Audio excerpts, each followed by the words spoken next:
الحمد لله ونحمده ونستعينه ونستغفره ونؤمن به ونتوكل عليه ونعوذ بالله من شرور أنفسنا ومن سيئات أعمالنا من يهده الله فلا مضل له ومن يضلله فلا هادي له ونشهد أن لا إله إلا الله وحده لا شريك له ونشهد أن سيدنا محمدا عبده ورسوله أما بعد فإن أصدق الحديث كتاب الله وخير الهدي هدي محمد صلى الله عليه وسلم وإن شر الأمور محدثاتها وكل محدثة بدعة وكل بدعة ضلالة وكل ضلالة في النار. أعوذ بالله من الشيطان الرجيم. يا أيها الذين آمنوا اتقوا الله وقولوا قولا سديدا يصلح لكم أعمالكم ويغفر لكم ذنوبكم ومن يطع الله ورسوله فقد فاز فوزا عظيما. بسم الله الرحمن الرحيم. قل يا عبادي الذين أسرفوا على أنفسهم لا تقنطوا من رحمة الله إن الله يغفر الذنوب جميعا إنه هو الغفور الرحيم. صدق الله العظيم. رب اشرح لي صدري ويسر لي أمري واحلل عقدة من لساني يفقهوا قولي. بسم الله والصلاة والسلام على رسول الله وعلى آله وصحبه أجمعين ومن استنى بسنته إلى يوم الدين. اللهم اجعلنا منهم ومن الذين آمنوا وعملوا الصالحات وتواصوا بالحق وتواصوا بالصبر. اللهم ثبتنا عند الموت بلا إله إلا الله. آمين يا رب العالمين. ثم أما بعد. As human beings, we have a special relationship with Allah. We are His abd, His slaves. And part of that relationship is that we want to be able to ask Him to solve our problems. Right? We ask Him for things we need, things that we want from Him. And today I'm going to talk about one of those important ingredients that you and I need to be able to successfully ask Allah for what we want. We all have things we want. You know, those are secrets between us and Allah. But if you're really going to be able to ask Him in a way that you're truly hopeful that Allah will answer what you're asking for, there are some things that have to be in place. And one of the most important things that the Quran keeps highlighting that has to be in place is that you and I have to ask Allah to forgive us first. Before anything else, we have to be able to genuinely ask Him to forgive us. The greatest gift from Allah is forgiveness. Whether or not you and I realize this value, it's the greatest gift you can get. Everything else that Allah says He will give you, that's just a side benefit. You know, today we ask, which dua can I make for this occasion? What special words can I recite for another event? You want special du'as for special occasions. And those words are important. You know, they were revealed, they're sacred, they have value. But you know a dua that's universal, that exists for all occasions? It's seeking Allah's forgiveness.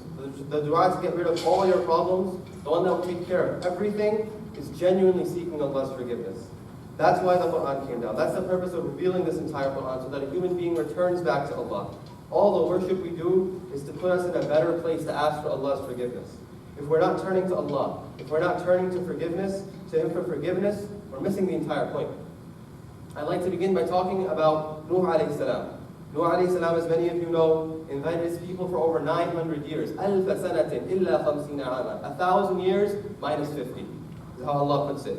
He's doing constant da'wah to them. At the end of that career, he looks back and summarizes the central message that he was trying to convey to them. Because he didn't have just one speech with them. He didn't just talk to them once or twice. إِنِّي دَعَوْتُ قَوْمِي لَيْلًا وَنَهَارًا. Night and day I was calling to them. He didn't even take nights off. Constantly trying to give them da'wah. And in Surah Nur, a surah that the Sahaba named after him, he summarizes his entire message. What do I want from these people? Before I get to that, we need to remember what kind of people he's talking to. Who is his audience? This is the worst nation in history. Allah describes in Surah Al-Najm, they're the worst of all nations. وَقَوْمَ نُوحٍ مِّن قَبْلِ إِنَّهُمْ كَانُوا هُمْ أَظْلَمَ وَأَطْغَىٰ. No doubt they were the ones who were certainly the most wrongdoing, the most rebellious, more than anyone else. These people get the worst condemnation because they had a prophet, generation after generation after generation, or over 9 centuries, generations of people who have all rejected him. And he's still making the same invitation. He's still not giving up. He's talking to very, very, very bad people. He says, every time I was inviting them, I was calling them to this faith so that, Ya Allah, you could forgive them. He even describes, here's how I invited them. This is what I said over and over and over again. فَقُلْتُ اسْتَغْفِرُوا رَبَّكُمْ. I said, seek forgiveness from your master. إِنَّهُ كَانَ غَفَّارًا. No doubt, he's the one who keeps on forgiving, and keeps on forgiving, and keeps on forgiving. You guys have been messing up over and over and over again. And he keeps forgiving over and over and over again. But the remarkable thing is, he doesn't stop there. What he says after is amazing. If you seek His forgiveness, يُرْسِلِ السَّمَاءَ عَلَيْكُمْ مِدْرَارًا. Allah will open up the sky for you, and it'll start pouring for you. And Allah did not say water will pour. He said the sky will pour. Because the sky has a lot more than water. The sky has forgiveness. The sky has peace. The sky has faith. The sky has your provision, your rizq. The sky has the solution to your problems. All this stuff Allah sends from the sky. And notice He's not telling His people to ask for this. He just said make dua for forgiveness. But if you ask to be forgiven, the sky will be opened up for you. Allah will open the floodgates. And every treasure of Allah that was being held back because you weren't getting it, because you weren't seeking forgiveness, it's going to open up. Just ask for forgiveness. We ask Allah today, solve problem A, solve problem B. There are problems we don't even know we have, Allah knows we have them. If you and I become genuine people of seeking forgiveness, those problems will start getting solved by divine intervention. You say the Sama alaykum darara. What doesn't open up for you? Guidance opens up for you. Understanding opens up for you. You start seeing your internal problems go away. What do I mean by that? Take the example of anger. Anger is a very hard thing to get rid of. Some people have miserable lives because they can't let go of their anger. Something is just eating at them from the inside. They can't fight it. They might even recognize it. And they say, I can't get rid of my anger, and I bet Allah will never forgive me because I'm such an angry person. I can't forgive people. Let me tell you, the Sahaba, they were really angry. They were enraged at the occasion of Hudaybiyah. And what did Allah say about the removal of their anger? He said, هُوَ الَّذِي أَنزَلَ السَّكِينَةَ فِي قُلُوبِ الْمُؤْمِنِينَ. He is the one who sends tranquility down from the sky, أَنزَلَ, from the sky into the hearts of believers. Calmness doesn't come from you or me. We don't calm ourselves down. There is divine intervention that helps you heal from anger, from trauma, from anxiety, from evil tendencies. And the solution to these problems come from Allah. That's the sky opening up. The same way water cleanses the earth, when the sky opens up and cleanses the problems that are deep inside it. Nuh alayhi salam doesn't stop there. He says, you're seeking for yourself, but وَيُمْدِدْكُمْ بِأَمْوَالٍ وَبَنِينَ. He will extend you by means of money and children. He will further your legacy. This is in the context of forgiveness. He will further your legacy with good money, good children. They'll benefit you in this world and the hereafter. You're in your grave, there's still a good investment for you. There's still a sadaqah jariyah for you. Allah will give you all of these things. And in the same surah later on, Allah talks about people who are so far gone that this money, the same money and children, where there's nothing for loss, illa khasara, for these people. Same money and kids. But when the blessing of Allah's forgiveness is on top of them, when you've turned to Allah in forgiveness, they give you nothing but gain, nothing but benefit. But even that is not enough. What does He say onward? وَيَجْعَلْ لَكُمْ جَنَّاتٍ وَيَجْعَلْ لَكُمْ أَنْهَارًا. He'll put in place for you gardens. He'll make rivers flow for you. This is Allah's way of saying, what will I not do for you? This is an arid society. It's a very dry climate that they live in. And for them, they're getting thick gardens. They're getting huge rivers. This is Allah's way of saying, what will I not do for you? Just ask for forgiveness. You and I think that when we ask for forgiveness, all we get is forgiveness. That when we ask exclusively for akhirah. These ayat tell us, no. Allah is going to help you in this dunya as well. When we ask for forgiveness, there's nothing He doesn't give us. You can ask for other things, or you can just ask for forgiveness and everything is covered. Money, children, the sky's opened up for you, you have gardens, rivers, all of it's ready to go. Think about Hajj. The biggest motivation you and I have for going and getting our Hajj accepted is that our past sins are forgiven. Right? We get a fresh start. ثُمَّ أَفِيضُ مِنْ حَيْثُ أَفَاضَ النَّاسِ وَاسْتَغْفِرُ اللَّهِ. Go where the people have gone and ask forgiveness from Allah. The goal is forgiveness, but even in that place, what du'as do we make? رَبَّنَا آتِنَا فِي الدُّنْيَا حَسَنَةً وَفِي الْآخِرَةِ حَسَنَةً. Give us good in this life and the next life. Give us the kind of good in this life that guarantees the good of the next life. And you can get all of that when you and I genuinely seek forgiveness. There are some things that keep you and me from seeking Allah's forgiveness. Some people deep in their minds have internalized this idea, this notion, that I have done way too much messed up stuff. Allah probably doesn't like me very much. Some people go so far as to say, Allah hates me. Allah is angry with me. I've done so much bad things. I knew that Allah didn't want me to do X, Y, and Z. And I did it anyway. And I did it again. And I did it again. And I did it again. Even in Ramadan, I messed up. I can't even blame Shaitan. He was locked up. It's all me. I'm off Allah's good books. I'm permanently on the naughty list. My prayers don't mean anything. And the first thing they'll say to someone is, I'm a bad person. Could you make dua for me? I'm disqualified. I'm hopeless. there's no way he's going to listen to me. But you have a much better connection to Allah. He's going to listen to you. If you make dua for me, I might have a chance. Let me take you back. What kind of people was Nuh alayhi salam talking to? Were these people who spent their entire night in the masjid? Were these people who went to Hajj every year, who fasted every year, who gave a lot of charity? Nope. Nuh alayhi salam was making this offer to one of the most rebellious nations on earth. And he said, if you can just come and ask for forgiveness, not only will Allah give you that forgiveness, He'll open up the world for you. You don't get to write yourself off. You don't get to say about yourself, I'm too far gone. I'm a terminal case. I'm beyond hope. My mom will make dua for me. Allah's given up on me. If Allah had given up on you, you wouldn't be breathing. You would not be breathing if Allah had given up on you. The only one who believes that Allah hates him and that's it, their story is over, is shaitan. He believes it. There's no reason for him to ask forgiveness in his mind because he's a lost cause. He's accepted that about himself.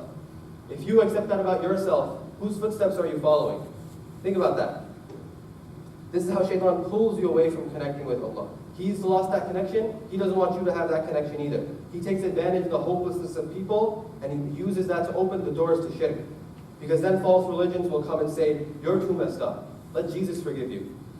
You be good to Jesus, He'll take care of God. He'll stand in between you and God. Or they'll bring someone else. Confess to a priest. Visit a saint. Put flowers on a gravesite. Whatever it may be. You're too messed up. You don't have a connection anymore. But that person, they're close to Allah. You be good to them and that'll be good enough for you. Do you see how that's a problem? How that makes shirk open up? How that makes you rely on someone else other than Allah? I'm not saying there's something wrong with sitting with pious people. I encourage you to sit with pious people. I encourage you to ask them to make dua for you. But when it comes at the expense of your direct connection with Allah, when it comes at the expense of your La ilaha illallah, that's a problem. That's why Allah says, قُلْ يَا عِبَادِيَ الَّذِينَ أَصْرَفُوا عَلَىٰ أَنفُسِهِمْ. O my Messenger sallallahu alayhi wa sallam, tell them, tell the people, O my slaves who have wronged themselves, لَا تَقْنَطُوا مِنْ رَحْمَةِ اللَّهِ. Don't despair. Don't be pessimistic. Don't fail to see the bright side of things. Don't lose hope in the mercy of Allah. Every one of us has done sins. كُلُّ بَنِي آدَمَ خَطَّاءٌ. Everyone's made mistakes, done things we shouldn't have done. Don't you dare lose hope in the mercy of Allah. Elsewhere Allah says, إِنَّهُ لَا يَيْأَسُ مِنْ رَوْحِ اللَّهِ إِلَّا الْقَوْمُ الظَّالِمُونَ. No one except the ultimately evil, they're the ones who lose hope in Allah's mercy. They have no expectations. Think about the amount of sins you've done and compare that with the mercy of Allah. Give your sins a conceptual weight, pounds, tons, whatever it may be. And then think about how big Allah's mercy is. Do you really think that your sins can outweigh the mercy of Allah? Can't lose hope in Allah's mercy. لا تقنطوا من رحمة الله. Don't you dare lose hope in Allah's mercy. إِنَّ اللَّهَ يَغْفِرُ الذُّنُوبَ جَمِيعًا. No doubt it is Allah who forgives all sins altogether. إِنَّهُ هُوَ الْغَفُورُ الرَّحِيمُ. No doubt He is the one who is extremely forgiving, always merciful. For some people it's very hard to accept that Allah will actually listen. They've been going through a problem for a long time, and they start assuming Allah is not listening. Allah doesn't care. What's the point of making dua? Let me give you an example. If a father scolds his child for doing something wrong, how could you do this? This is wrong. I'm so upset with you. And this child was making, he was making a Father's Day card, right? He drew their house, right? He drew him holding hands with his father. My father, this is you and me. I love you so much, right? And after being yelled at, he goes up to his room, picks up that card, that drawing, crumples it up and chucks it in the garbage. And his sister is standing there. She asks him, weren't you going to give that to Abba? Abba's dad's so angry at me. He doesn't care about that. He doesn't love me anymore. If the father knew the child felt that way, how would he respond? Yeah, that's right. You better throw that in the garbage. The father would be in tears. How did you think I don't love you anymore? Yeah, you messed up. You did something bad. But you could mess up 1,000,000 times and I'll still love you. Even if I'm angry, I still love you. Give me that paper. Forget about putting it in the fridge. I'm going to frame it. I'm going to laminate it. I'm going to cherish it forever. Because this father loves his child despite making mistakes, even when they mess up, even when he's upset. And I'm not talking about a relationship between a father and a child. I'm talking about the relationship each and every single one of us has with Allah. I make mistakes. I mess up with Allah. Allah doesn't even scold me. He doesn't send lightning from the sky. He doesn't cut my hand off. He doesn't burn me. He doesn't make my heart stop beating. He doesn't make me go blind. He doesn't cut my tongue out. He doesn't do any of that. He still kept giving. And he still kept providing. And somehow I start thinking, oh, well, Allah doesn't really love me anymore. You know, we used to be good, but now that love is gone. So what's the point of making dua to Allah anymore? Nobody will love you like Allah does. Every ounce of love a parent has towards their child, every ounce of love a child has towards their parents, that love is a teeny, tiny fraction of something Allah has in great abundance towards all of His slaves. We can't imagine the love that Allah has for us.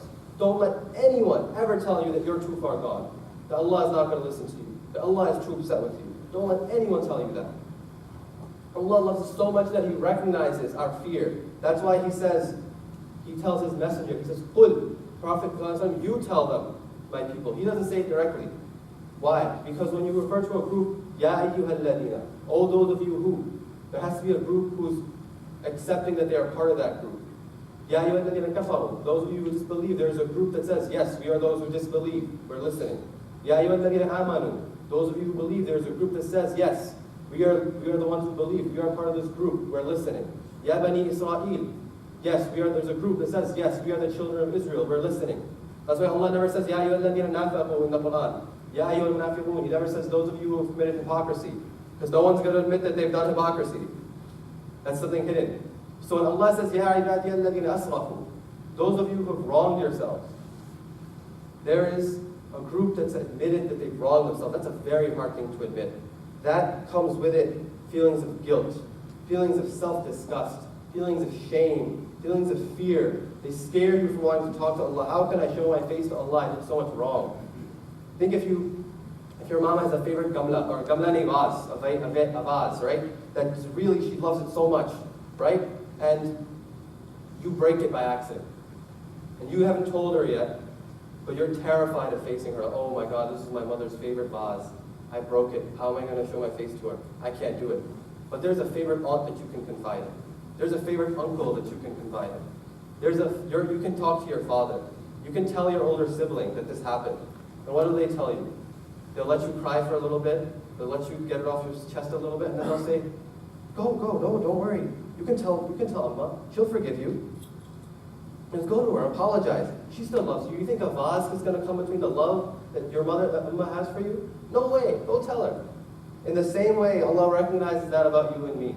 He says, Muhammad sallallahu alaihi wasallam, they're afraid of me. They're afraid of my wrath. But you're rahmah. You're shafqa. You're the shoulder they cry on. They're not ready to open up to me, but they'll certainly open up to you. They'll listen to you. You tell them. You reassure them. You bring them to me. You facilitate that connection. You encourage them to ask me for forgiveness. The Prophet ﷺ came to connect you and me to Allah. Not to stand between us and Allah, to connect us, to provide a direct link so that we can communicate with Allah. How do we seek forgiveness? There's the artificial kind, astaghfirullah, astaghfirullah, astaghfirullah, astaghfirullah, right? Which is so artificial that one day, Ali radiallahu anhu saw someone who was doing that, and he said, your istighfar needs istighfar. It's just lip service, right? It can't be just lip service. It has to come from the heart. You know what sins you commit. I know what sins I commit. We need to take a serious, introspective look at ourselves and really, truly apologize to Allah. Really, truly bend our ways. No excuses. You have to accept that what you did was wrong. You can't say, man, why did Allah make alcohol haram?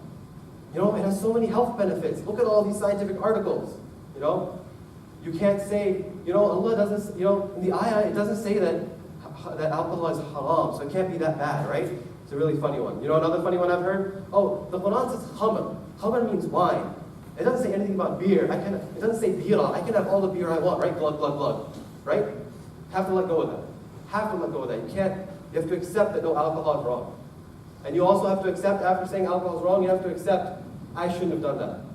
I could be standing up here, someone could say, excuse me, Mr. Holier than thou Hafidh. You don't know what I was going through. You don't know the pressure that was on me. I had 3 prelims, man. I needed that drink. I needed that break. Oh, my friends were at a party. I had FOMO. I had fear of missing out. I had to drink, Or this was just something I needed to get out of my system. I drank once, that's it. It's over. It's all good, man. You can't do that. You can justify to me all you want. You immediately get defensive in human nature. But when you speak to Allah, you have to genuinely admit to Him that you've done wrong. Don't make excuses. Leave those justifications at the door. And that's really, really hard to do. Because even when you're standing in the mirror, you're lying to yourself. You're telling yourself, I'm not that bad. I have reasons for what I did. I have justifications. I've been through a lot. But when you come in front of Allah, forget about justifying. He knows all your justifications, He knows them already. He knows better than you what you've been going through. He knows what was the overwhelming stress. He knows the tough times. He knows the reasons before you knew the reasons. You need to come to Him openly, no filter, no hesitation, nothing in between. And you have to admit to Him how you've messed up, openly. And if you do this, it's hard to imagine tears not rolling down your eyes. For a human being to open up so much, make themselves so vulnerable to anyone, especially Allah, and to open yourself up completely and not have tears roll down your eyes, because this is a moment of weakness. You have to open up completely, and that's when you're in a position to ask for forgiveness. Then when you beg and such, that turns into something else. That's a real conversation. That's a real confession with Allah. That's a powerful thing. It doesn't have to be in Arabic. You don't have to know a word of Arabic. It can be in English. It can be in Urdu, in Punjabi, in Dareja. It can be in Swahili, Somali, Bahasa, whatever language. Just try it. Take advantage of this break that's coming. Do this while you're relatively free, before Cornell comes and hits you again. Find some time alone. Make sure no one else is listening. Make it your alone time with Allah. Hear yourself saying it. You know, making du'as from the Quran, reciting those du'as, that's beautiful. But if your heart isn't speaking them, that's not real istighfar yet. That's dhikr. May Allah reward you for your dhikr. That's beautiful. But you're not doing istighfar yet. When your heart opens up and your eyes open up, the sky opens up. There's a connection between those things. And I wish I could talk about this for another half an hour. I wish I had another half an hour, but we're running out of time, and I know people have buses to catch. So I'll end with our father, Adam alayhi salam. Adam alayhi salam was in Jannah. You couldn't have a better home than Jannah. And he made a mistake. And Allah put him on the earth. If he started believing, oh, I was given such a huge demotion, Allah is so upset with me, He brought me all the way down to earth. How can I speak to Allah again? I disappointed Him so much. Allah taught him what to do. فَتَلَقَّى آدَمُ مِنْ رَبِّهِ. Allah, He gained special words from His Lord of how to fix his heart. Those words are رَبَّنَا ظَلَمْنَا أَنفُسَنَا وَإِن لَمْ تَغْفِرْ لَنَا وَتَرْحَمْنَا لَنَكُونَنَّ مِنَ الْخَاسِرِينَ. You could be in a really good place, and you could fall to a really bad place. Put that in perspective. That's nothing compared to what he went through. Jannat al-Dunya is huge. And as far down as he came, he's still just as close to Allah. Just those words are enough to connect him to Allah. Don't give up on dua. Take this break to figure out how you're going to make genuine forgiveness from Allah. Know that Allah will listen to every one of our du'as. Ujibu da'wat ad-da'i idha da'an is His promise. I respond immediately to the one who calls on me whenever they call. There's no prerequisite that he has to be good. It's just da'i, any caller. That's the promise of Allah. And the number one dua we make has to be for forgiveness. May Allah make this a restful, rejuvenating, refreshing break. May Allah give us the energy to face our problems. May He revitalize us throughout the rest of the semester. May He reward our efforts with results. May Allah make us people of genuine forgiveness. May Allah make our hearts feel the earnest desire to seek His forgiveness. May Allah bless our hearts and move our eyes to tears. May Allah open up the doors of His rizq and solutions to all of those who seek His genuine forgiveness. May Allah protect all of us. Amin ya Rabbal Alameen. Barakallahu li wa lakum fil Qur'an al-Azim. ونفعني وإياكم بالآيات والذكر الحكيم أقول قولي هذا فاستغفر الله لي ولكم ولسائر المسلمين فاستغفروه إنه هو الغفور الرحيم.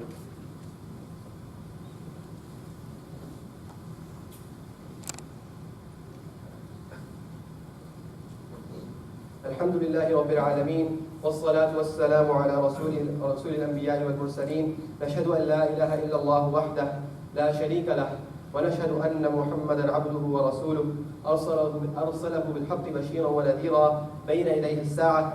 من يطع الله ورسوله فقد رشد ومن يعصهما فإنه لا يضر إلا نفسه ولا يضر الله شيئا. أما بعد فأعوذ بالله من الشيطان الرجيم. يا أيها الذين آمنوا اتقوا الله حق تقاته ولا تموتن إلا وأنتم مسلمون. يا أيها الذين آمنوا اتقوا الله وكونوا مع الصادقين. بسم الله الرحمن الرحيم. إن الله وملائكته يصلون على النبي. يا أيها الذين آمنوا صلوا عليه وسلموا تسليما. اللهم صل على سيدنا محمد عبدك ورسولك وصل على المؤمنين والمؤمنات والمسلمين والمسلمات وبارك على محمد وأزواجه وذريته وأصحابه أجمعين، خصوصا على الخلفاء الراشدين. اللهم انصر الإسلام والمسلمين في كل مكان. اللهم انصر من نصر دين محمد صلى الله عليه وسلم واجعلنا منهم، واخذل من خذل دين محمد صلى الله عليه وسلم ولا تجعلنا منهم. عباد الله رحمكم الله، إن الله يأمر بالعدل والإحسان وإيتاء ذي القربى وينهى عن الفحشاء والمنكر والبغي يعظكم لعلكم تذكرون. فاذكروني أذكركم واشكروا لي ولا تكفرون. وأقم الصلاة إن الصلاة كانت على المؤمنين كتابا موقوتا. الله أكبر الله أكبر الله أكبر الله أكبر. أشهد أن لا إله إلا الله أشهد أن لا إله إلا الله أشهد أن محمد رسول الله أشهد أن محمد رسول الله. حي على الصلاة حي على الصلاة حي على الفلاح حي على الفلاح. قد قامت الصلاة قد قامت الصلاة. الله أكبر الله أكبر. لا إله إلا الله.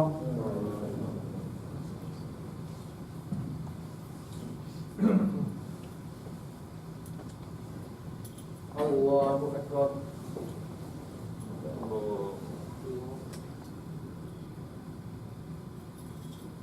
الحمد لله رب العالمين الرحمن الرحيم مالك يوم الدين إياك نعبد وإياك نستعين اهدنا الصراط المستقيم صراط الذين أنعمت عليهم غير المغضوب عليهم ولا الضالين. آمين. الله لا إله إلا هو الحي القيوم لا تأخذه سنة ولا نوم له ما في السماوات وما في الأرض. من ذا الذي يشفع عنده إلا بإذنه يعلم ما بين أيديهم وما خلفهم ولا يحيطون بشيء من علمه إلا بما شاء. وسع كرسيه السماوات والأرض ولا يؤوده حفظهما وهو العلي العظيم. الله أكبر.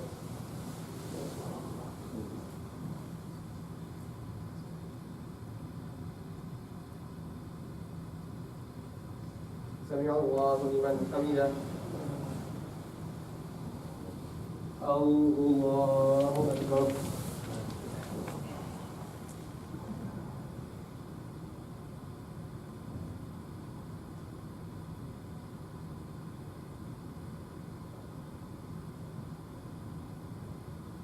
الله أكبر. الله أكبر.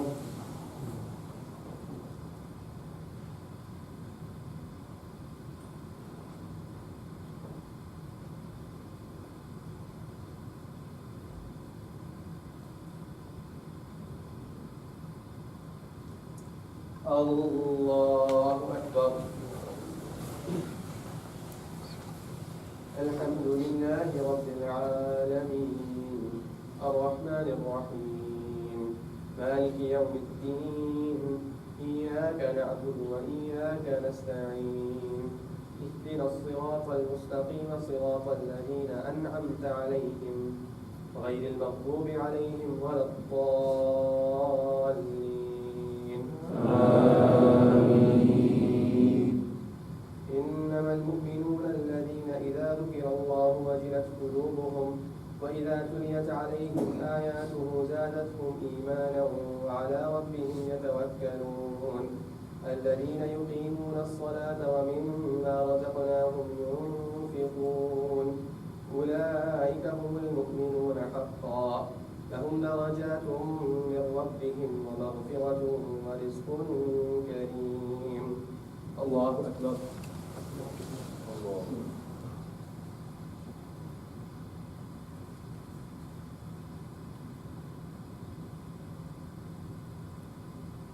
سمع الله لمن حمده. الله أكبر.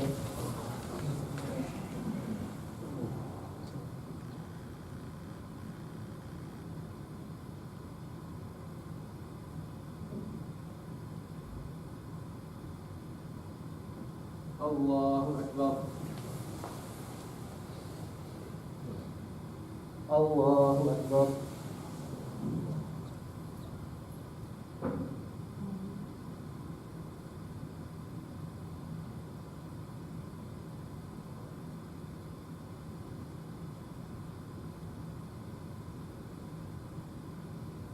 الله أكبر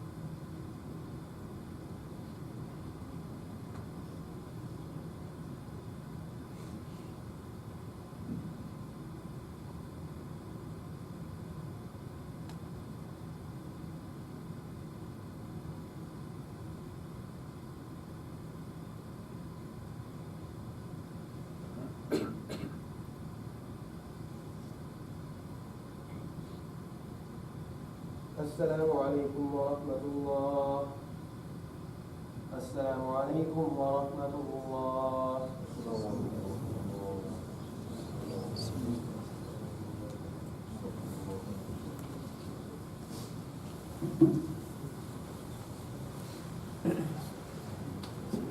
Assalamu alaikum wa rahmatullah.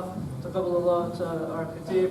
He teaches reconnecting with Quran every Wednesday in Rockefeller B15, where he goes over the last 10 surahs of the Quran. So please start coming to that. The more people that come, the more that will benefit, inshallah. For the people who are going on vacation, may Allah make it a safe trip. Please donate generously to the masjid. Also tomorrow we have a masjid board meeting. What time? 11 o'clock at the Musalla Nur. Please come for updates and the community can talk about their questions and concerns about the project, inshallah ta'ala. And then next week, inshallah, we'll start our programming on Wednesday again. There's Feed My Starving Children next week, Thursday, Friday, Saturday, Sunday. If you're interested, please sign up in the back, or you can come to me or Brother Mahmoud and talk about volunteering for Feed My Starving Children. Assalamu alaikum wa rahmatullahi wa barakatuh.